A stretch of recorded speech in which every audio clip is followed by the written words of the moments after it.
Bismillahirrahmanirrahim. Dear students, I hope you are all fine. I am sharing my another video lecture with you, and the topic of this lecture is presentation skills, preparation for oral presentation.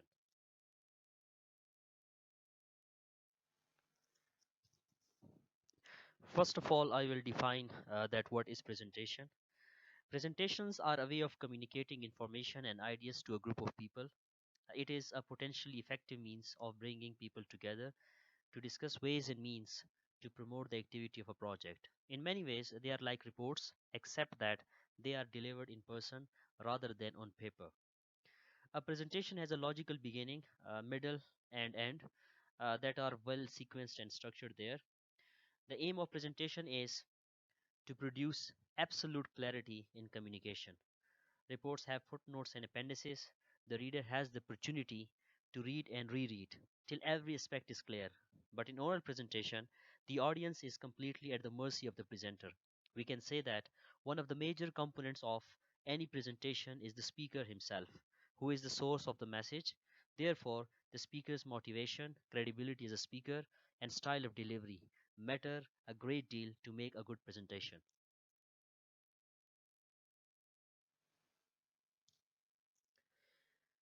Now, in this slide, I will discuss different steps for effective oral presentation.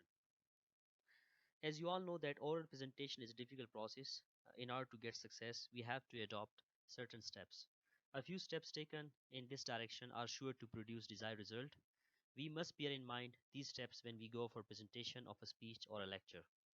The steps that should be followed are given below. The first is that know the aim and purpose.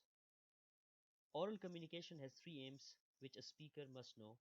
By means of an oral communication, we inform, persuade, and entertain. So, what is to inform, persuade, entertain?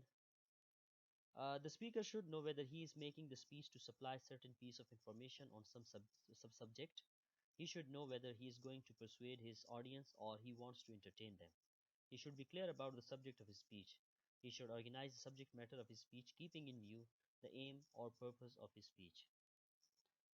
The second important step is know your audience. A speaker should try to know his audience. He should collect information about the size of audience. He should try to know their mental ability. He must collect information about their actual culture and religious background. He should know what type of language they speak. If the audience are technical people, the speaker has the freedom to use technical language. If they are ordinary people, he can use simple and ordinary language. The third important step is main ideas for the message. A speaker should select main theme of the topic he is going to deliver. He should add more information to the main ideas. They may be disorganized at first, but he can adjust them to the basic theme of the speech later on. The fourth important step is research the topic. A speaker should study the ideas he is going to deliver from different sources. He should make a research about his ideas from newspapers, magazines, books, and the internet. He will surely come across new ideas and new things. He should add these things to his speech. The fifth important step is organize your knowledge. The speaker should organize his information into three parts: introduction, text, or conclusion. Now, what is introduction or opening stage? The opening lines of the speaker's speech is very important. He can bring the audience to his side by his captivating words. He can grab the attention of the audience with a good introduction. He can begin with the quotation, a question, a startling statement, or a humorous anecdote. So, second step for organizing the data, that is body or text or discussion. A speaker may then talk about the main thesis of his speech. He should restrict it to 2 to 3 points. A lengthy central message is going to spoil the beauty of the message. The third important step in organizing the data, that is conclusion. A speaker should finish his speech with a flourish.